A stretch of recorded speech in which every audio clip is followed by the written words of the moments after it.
दर्शक महानुभावहरू तपाईहरुमा फेरि पनि चुनाव सम्बन्धी सबै अपडेट तथा मुख्य खबरहरू लिएर उपस्थित भइसकेका छौं। चुनाव सम्बन्धी अथवा मतदान सम्बन्धी अहिलेसम्मका सबै जानकारीहरू तपाईहरुलाई यो भिडियोमा दिनेछौं। भिडियोलाई अन्तिमसम्म हेर्न भनी नबिर्सिनुहोला र साथमा तपाईहरुले केही समयपछि अथवा टाइमको अपडेट चाहनुहुन्छ भने यो भिडियोको कमेन्ट बक्समा यस लेख्न भनी नबिर्सिनुहोला। आउनुहोस् दर्शक महानुभावहरू आजका चुनाव विशेष समाचार र अन्य देश विदेशका खबरहरू सुरु गरौं।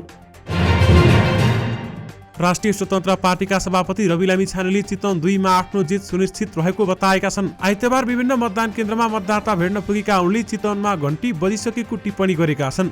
बेसिक स्कुल कालिका नगरपालिका 2 मा उनले मतदाता सामु भने किला गाडिसक्यौ त कहाँ छोड्छु म अब गर्ने हो, पालो हाम्रै त हो, मैले जित्ने भनेको तपाईहरुले जित्ने हो।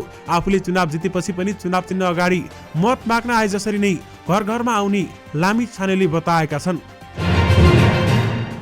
दाङ क्षेत्र नम्बर 3 अन्तर्गत तुलसीपुर उपमहानगरपालिका 10 पातु बनगाउँ मावि मतदान स्थानमा बेलुका 7 बजेसम्म मतदान हुने भएको छ। ग मतदान केन्द्रमा 45 मतदाताले मतदान गरिसकेपछि प्रतिनिधि सभामा मत नै नखसेको पत्ता लागेपछि मतदान रोकिएको थियो। त्यसपछि बुझ्ने क्रममा कर्मचारीहरूले प्रतिनिधि सभाको मतपत्र नदिएर प्रदेश सभाको मात्र दिएको पत्ता लागेको थियो। यही विवादका कारण केही घण्टा मतदान रोकिएकाले बेलुकासम्ममै मतदानको समय तोकिएको हो। दाङ क्षेत्र नम्बर 3 का निर्वाचन अधिकृत डोलनाथ न्युपानेले प्राविधिक त्रुटिका कारण मतदाताका लागि पूर्व निर्धारित समयमा 2 घण्टा थप गरिएको बताएका छन्। निर्वाचन आयोगले आज बिहान 7 बजेदेखि साँझ 5 बजेसम्मको मतदानको समय निर्धारण गरेको थियो। दर्शक महानुभावहरू आइतबार भएको निर्वाचनमा आज अहिले समाचार बनाउँदासम्म 15 वटा मतदान केन्द्रमा मतदान स्थगित भएको छ। निर्वाचन आयोगका अनुसार चुनाव रोकिएका 15 मतदान केन्द्रमा मतदान सुरु गर्ने प्रयास भइरहेको छ। अन्य केन्द्रमा भने शान्तिपूर्ण रूपमा मतदान भइरहेको आयोगले एक सूचना मार्फत जानकारी दिएको छ। राजनीतिक दलका प्रतिनिधिहरूबीच विवाद, मतपत्र प्रयोगमा विवाद लगायतका कारणले मतदान स्थगित भएका छन्। बाजुराको स्वामी कार्तिक खापर गाउँपालिका 1 को भगवती आधारभूत विद्यालय मतदान केन्द्रको मतपेटिकामा आगजनी भएको छ। क केन्द्रमा रहेको प्रदेशसभा समानुपातिक तर्फको मतपेटिकामा आगजनी भएको प्रहरीले जनाएको छ। कसले आगो लगायो भन्ने जानकारी आउन सकेको छैन। मतपेटिका नै जलेपछि अहिले मतदान कार्य रोकिएको प्रहरीले जनाएको छ। कुल 840 मतदाता रहेको उक्त मतदान केन्द्रमा 528 मत खसेको थियो। दार्चुलामा चुनाव बिथोल्न खोजेको आरोपमा विप्लव समूहका 2 जना कार्यकर्ता पक्राउ परेका छन्। पक्राउ पर्नेमा विप्लव निकट विद्यार्थी संगठन दार्चुलाका अध्यक्ष जीवन विष्ट र सुरेन्द्र विष्ट रहेका छन्। लिकम गाउँपालिका 1 स्थित समली मतदान केन्द्रबाट उनीहरूलाई नियन्त्रणमा लिएको प्रहरीले जनाएको छ। अभिनेत्री के अधिकारीले अहिलेको चुनाव नयाँ र पुरानो सोच बीचको लडाई भएको बताएकी छन्। आइतबार प्रतिनिधि सभा तथा प्रदेश सभा सदस्य चयनका लागि काठमाडौँ क्षेत्र नम्बर 3 को उत्तरखेल स्थित लिटिल बर्ड स्कुल केन्द्रमा मतदान गरिसकेपछि हामीसँग कुराकानी गर्दै उनले यस्तो बताएकी हुन्। मतदान गर्न पाउँदा आफू उत्साहित भएको भन्दै उनले चुनावमा नयाँ युगको नयाँ बिहानी भएको उल्लेख गरिन्। सामाजिक र राजनीतिक विषयमा आफ्नो धारणा सार्वजनिक गर्न रुचाउने के मतदानका लागि आमा बुवा र परिवारका अन्य सदस्य सहित पुगेकी थिइन्। दर्शक महानुभावहरू सुदूरपश्चिमका ठाउँमा शंकास्पद वस्तु भेटिएका छन् भने 1 दर्जन भन्दा बढी पक्राउ पनि परेका छन्। कैलालीमा नेपाली सेनाको ब्यारेक नजिकै शंकास्पद वस्तु फेला परेको थियो। आइतबार बिहानै गौरीगंगा नगरपालिका वडा नम्बर 8 बडैपुर स्थित सेनाको ब्यारेक नजिकै बम फेला परेको थियो। सेनाले उक्त बम निष्क्रिय पारिदिएको थियो। यस्तै बजाङको चैनपुर स्थित सुरमादेवी मन्दिर अगाडि बम जस्तो शंकास्पद वस्तु फेला परेको थियो। बाल्टिन बम जस्तो वस्तु फेला परेको अथवा वस्तु भेटिएको प्रहरीले जनाएको छ। त्यसपछि सो ठाउँमा उक्त वस्तु डिस्पोजलका लागि नेपाली सेना खटिएको थियो। डोटीको केआई सिंह गाउँपालिका स्थित राणा गाउँ र जमल कटेल बीचको सडकमा प्रेसर कुकर बम फेला परेको थियो। उक्त बम सुरक्षा निकायले निष्क्रिय पारेको सुरक्षा घुम्ती टोलीका प्रमुख डाक्टर जगदीश जोशीले जानकारी दिनुभएको छ।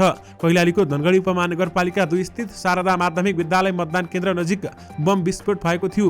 विस्फोट पदार्थ पड्किएको आवाज आएको स्थानीयले बताएका छन्। लगत्तै जिल्ला प्रहरी कार्यालय कैलालीको टोली सशस्त्र प्रहरी र नेपाली सेना स्थलमा पुगेर विस्फोट भएको वस्तु नियन्त्रणमा लिएको कैलालीका प्रहरी प्रवक्ता डीएसपी वेद प्रकाश जोशीले जानकारी दिनुभएको छ। त्यसैगरी कैलालीको लम्कीमा 2 स्थानमा टिकापुर र भजनीमा पनि फेला परेको शंकास्पद वस्तु सेनाले निष्क्रिय पारेको थियो। कञ्चनपुरको शुक्लाफाटा नगरपालिका 4 स्थित कालिका माध्यमिक विद्यालय नजिकको मतदान केन्द्र नजिक पनि शंकास्पद वस्तु भेटिएपछि नेपाली सेनाले निष्क्रिय पारेको थियो। इलाका प्रहरी कार्यालय जलारीका प्रहरी निरीक्षक ज्ञानेन्द्र बहादुर सिंहका अनुसार मतदान केन्द्र नजिकै नजिकै टिनको डिब्बामा शंकास्पद वस्तु फेला परेको हो। त्यसैगरी अछामको ढकारी गाउँपालिका 2 स्थित कालिका देवी मावि हिचमा मतदान केन्द्र नजिकै प्रेसर कुकर बम फेला परेको त्यहाँको प्रमुख जिल्ला अधिकारी रामदत्त पाण्डेले बताएका छन्। उनले तत्कालै नेपाली सेनाले उक्त बम डिस्पोज गरेको जानकारी दिए। निर्वाचन बिथोल्न कहीँ कतै शंकास्पद वस्तु राखिएको पाए पनि एका ठाउँ बाहेक सुदूरपश्चिम प्रदेशभर शान्तिपूर्ण तरिकाले मतदान भइरहेको छ। आइतबार बिहानी 7 बजेदेखि बेलुका 5 बजेसम्म मतदानको समय तोकिएको थियो भने मतदानमा भाग लिन आउनेहरू वृद्ध ज्येष्ठ नागरिकहरू युवा र नयाँ मतदाता पनि छन्। त्यसैगरी सुदूरपश्चिमकै विभिन्न ठाउँबाट विभिन्न व्यक्तिहरूले पक्राउ गरेको छ। विप्लवका कार्यकर्ताहरूलाई चुनाव बिथोल्ने सम्भावना देखेर उनीहरूलाई नियन्त्रणमा लिएको प्रहरीको भनाइ छ। यस्तै कञ्चनपुरमा निर्वाचन विरोधी गतिविधि गरिरहेको आरोपमा प्रहरीले 8 जनालाई पक्राउ गरेको छ। जिल्ला प्रहरी कार्यालय कञ्चनपुरका अनुसार महेन्द्रनगरबाट उनीहरूलाई पक्राउ गरिएको हो। उनीहरू नेकपा बहुमतका कार्यकर्ता रहेको भनिएको छ। नेकपा बहुमतले कैलालीको गैरीगङ्गामा पनि निर्वाचन विरुद्ध जुलुस निकालेको थियो भने केही स्थानमा नाराबाजी समेत गरेको थियो। झापाका 5 केन्द्रमा रोकिएको मतदान प्रक्रिया पुनः सञ्चालन भएको छ। अर्जुनधारा 1 शिवशताक्षी र गौरीगञ्ज गाउँपालिका 1 वटा केन्द्रको स्थगित मतदान पुनः सञ्चालन भएको निर्वाचन कार्यालय झापाले जनाएको छ। स्थानीय राजनैतिक दलको छलफलपछि केही समयका लागि स्थगित गरिएका केन्द्रको मतदान र पुनः सञ्चालन भएको निर्वाचन कार्यालय झापाका प्रमुख तुलसी नेपालले बताउनु भएको छ। झापा निर्वाचन क्षेत्र नम्बर 1 को मेचीनगर नगरपालिका 14 स्थित बाल सुबोधनी माविमा निर्वाचन चिन्ह नभएको मतपत्र फेला परेको थियो। प्रतिनिधि सभा सदस्यका लागि निर्वाचन अधिकृतले मतदातालाई मतदान गर्न दिएको मतपत्रमा चुनाव चिन्ह नै नरहेको फेला परेपछि त्यहाँ निर्वाचन रोकिएको थियो। निर्वाचन कार्यालय झापाका अनुसार प्रतिनिधि सभाका लागि दिने मतपत्र निर्वाचन कर्मचारीको असावधानीका कारण प्रदेश सभाको मतदातालाई दिएपछि समस्या उत्पन्न भएको थियो। झापामा रोकिएका निर्वाचन केन्द्रको सबै समस्या एउटै भएको निर्वाचन कार्यालय झापाले जनाएको हो। यानि कि झापाको 5 ठाउँका अथवा 5 केन्द्रका रोकिएको मतदान फेरि पुनः सुरु भएको छ। दार्चुला र डोटीका मतदान स्थलमा विवाद उत्पन्न भएपछि प्रहरीले हवाई फायर गरेको छ। दार्चुलाको शैली शिखर नगरपालिका 5 स्थित ग्वानी बगौरामा मतदानको क्रममा विवाद भएको थियो। विवादपछि मतदान रोकिएको छ। विवादलाई साम्य बनाउन प्रहरीले हवाई फायर गरेको जिल्ला प्रहरी कार्यालय दार्चुलाले जनाएको छ। अहिले मतदान सुचारू गर्न विवाद गर्ने पक्षहरूबीच सहमतिको छलफल भइरहेको छ। यस्तै डोटीको शिखर नगरपालिका 8 स्थित राधाकृष्ण माविमा रहेको मतदान केन्द्रमा विवाद झडप हुने स्थिति आएपछि प्रहरीले त्यहाँ पनि 4 राउन्ड हवाई फायर गरेको बताएको छ। झडप र विवादका कारण दोलखाका 7 ठाउँमा तनाव सृजना भएको छ। स्थिति नियन्त्रणमा लिन 26 राउन्ड गोली चलाउनु परेको दोलखाका डीएसपी गंगा पौडेलले हामीलाई बताउनु भएको छ। गौरीशंकर गाउँपालिका 2 स्थित मतदान केन्द्रमा स्थगित भएको मतदान सुचारू हुन सकेको छैन। वैद्येश्वर गाउँपालिका वडा नम्बर 1 र 2 मा पनि तनाव सृजना भएपछि मतदान स्थगित गरिएको छ। कालिन्चोक गाउँपालिका वडा नम्बर 7 र 1 मा प्रहरीले गोली चलाएको छ। जिरी नगरपालिका 9 मा पनि गोली चलेको छ। तामाकोशी गाउँपालिका 3 स्थित कालापानी मावि मतदान केन्द्रमा झडप हुँदा 15 राउन्ड गोली चलाउनु परेको बागमती प्रदेशकी डीआईजी किरण बज्राचार्यले हामीलाई बताउनु भएको छ। कालापानीमा सत्ता गठबन्धन र एमालेका कार्यकर्ताका बीचमा झडप भएको छ। झडपमा सुरक्षाकर्मी पनि घाइते भएका छन्। झडपको क्रममा केही मानिसहरूले ब्यालेट बक्स फुटाउन खोजेपछि स्थिति नियन्त्रणमा लिन गोली चलाउनु परेको प्रहरीको भनाइ रहेको छ। बागलुङ क्षेत्र नम्बर 1 मा राष्ट्रिय जनमोर्चाका कार्यकर्ताले बुथ कब्जा गरेको आरोप लागेको छ। जयमिनी नगरपालिका वडा नम्बर 4 स्थित सर्ककुवा मतदान केन्द्रमा जनमोर्चा र नेकपा एकीकृत समाजवादीका कार्यकर्ताले बुथ कब्जा गरेको क्षेत्र नम्बर 1 का एमालेका उम्मेद्वार सूर्य पाठकले बताएका छन्। उनले भनेका छन्, जनमोर्चा र नेकपा एकीकृत समाजवादीका कार्यकर्ताले एमालेका कार्यकर्ताहरूलाई देखेर दिउँसो 2 बजेदेखि बुथ कब्जा गरेका छन्। उनले मुख्य निर्वाचन अधिकृतको कार्यालयमा आफूहरूले यसबारेमा जानकारी गराएको र पुनः मतदान हुनुपर्ने माग पनि गरेका छन्। मतपत्र कब्जा गर्ने एमालेका कार्यकर्तालाई लखेट्ने र फर्जी मतपत्र खसाल्ने जस्ता कार्यले निर्वाचनको विश्वसनीयतामाथि प्रश्न खडा भएको उनको भनाइ छ। बागलुङ 1 मा सत्ता गठबन्धनबाट राष्ट्रिय जनमोर्चाका चित्रबहादुर केसी उम्मेद्वार रहेका छन्। काठमाडौँ उपत्यकाभित्र आज साँझ 7 बजेपछि मात्र सवारी साधन चलाउन पाइनेछ। काठमाडौँ उपत्यका ट्राफिक प्रहरी कार्यालयका प्रवक्ता राजेन्द्र प्रसाद भट्टले 7 बजेपछि सवारी साधन चलाउन पाइने जानकारी दिए। सरकारले प्रतिनिधि सभा तथा प्रदेशसभा सदस्य निर्वाचनका लागि शनिबार राति 12 बजेदेखि पास बिनाका सवारी साधन चलाउनमा रोक लगाएको थियो। यतिखेर देशभर मतदान भइरहेको छ। साँझ 7 बजेपछि सवारी साधन सुचारू हुनेछ, प्रवक्ता भट्टराईले भने। उनले बिना पासका 1436 सवारी साधनलाई होल्ड गरिएको जानकारी दिए। उनका अनुसार 2 पाङ्ग्रे सवारी साधन 1349 वटा छन् भने बाँकी 4 पाङ्ग्रे सवारी साधन रहेका छन्। यी सवारी साधन 7 बजेपछि मात्रै सवारी घरधनीलाई जिम्मा दिइने उनको भनाइ रहेको छ। दाङको तुलसीपुरमा रहेको एक मतदान केन्द्र भोट हालेर गएकाहरूलाई फेरि बोलाएर मतदान सुरु गरिने भएको छ। आइतबार बिहान कर्मचारीको गल्तीका कारण क्षेत्र नम्बर 3 मा पर्ने तुलसीपुर 10 को मावि पतुवन गाउँ केन्द्रको मतदान स्थल ग मा मतदान स्थगित भएको थियो। दोस्रो पटक 100 वटाको बन्डल पठाउँदा सबै प्रदेशसभाको मतपत्र पठाएको थाहा भएपछि मतदान स्थगन गरिएको थियो। 42 जनाले मत खसालिसकेपछि मात्र थाहा भएको थियो। मतदान केन्द्रकी मतदान अधिकृत पुष्पलता भर्तीले अब भोट हालेर गएकालाई फेरि भोट हाल्न लगाउने बताएकी छन्। निर्वाचन आयोगले मतदान केन्द्रमा भएको सामान्य विवादका कारण केही समय मतदान स्थगनको कुनै पनि सूचना टाँच नगर्न मतदान अधिकृतहरूलाई निर्देशन दिएको छ।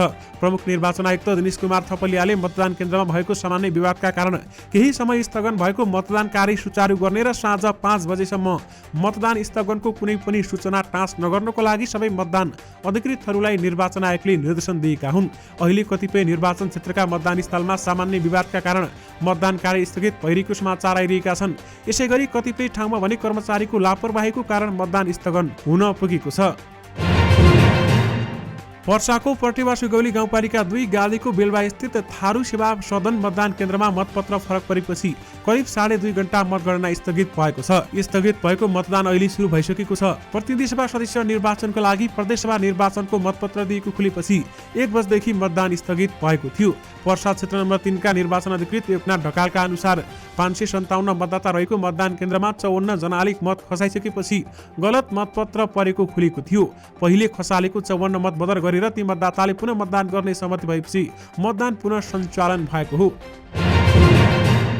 गृहमन्त्री एवं नेपाली कांग्रेसका केन्द्रीय सदस्य बालकृष्ण खाँडले मतदान गरेका छन्। रूपन्देही 3 मा प्रतिनिधि सभाका उम्मेद्वार खाँडले रूपन्देही 1 ख मा पर्ने तिलोत्तमा वडा नम्बर 8 स्थित ज्योति आधारभूत विद्यालयको मतदान केन्द्रबाट मतदान गरेका हुन्। दिउँसोसम्म उनी आफू उम्मेद्वार रहेको भैरवाद क्षेत्रमा थिए भने मतदानपछि सञ्चारकर्मीहरूसँगको कुराकानी गर्दै गृहमन्त्री खाँडले निर्वाचन शान्तिपूर्ण र उत्साहजनक रहेको बताएका छन्।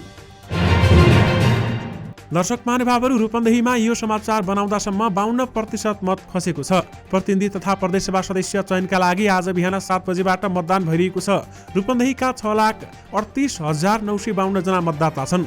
स्थानीय तहमा भन्दा अहिले मतदाताको सहभागिता र उत्साह केही कम देखिएको निर्वाचन कार्यालय रूपन्देहीका प्रमुख अयोध्या भण्डारीले जानकारी दिनुभएको छ। कार्यालयका अनुसार रूपन्देहीमा 28 राजनीतिक दल र चुनावी प्रतिस्पर्धामा छन्।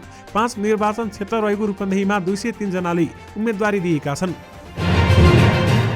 रामेछापको एक मतदान केन्द्रमा मतदान गरेर फर्कदै गरेका 71 वर्षीय वृद्धको मृत्यु भएको छ। लिखु तामाकोशी गाउँपालिका 4 मा रहेको मतदान केन्द्रमा मतदान गरेर फर्किँदै गरेका ठगबहादुर सुनुवारको मृत्यु भएको हो। गाउँपालिकाका अध्यक्ष केशव महतका अनुसार भोट खसालेर मतदान स्थलबाट बाहिर निस्कने बित्तिकै उनी बेहोस भएका थिए। उनलाई उपचारका लागि अस्पताल लैजाने क्रममा बाटोमै मृत्यु भएको भन्दै महतले जानकारी दिएका छन्। दर्शक महानुभावहरू, यससँगै तपाईँहरूमाझ अहिलेसम्मका केही चुनाव सम्बन्धी केही मुख्य खबरहरू राखिसकेका छौँ। फेरि पनि तपाईँहरूमाझ केही समयपछि अरू समाचार लिएर आउने नै छौँ, यानि कि थप अपडेटहरू लिएर आउने नै छौँ। अहिलेलाई भने मलाई बिदा दिनुहोस्। नमस्कार।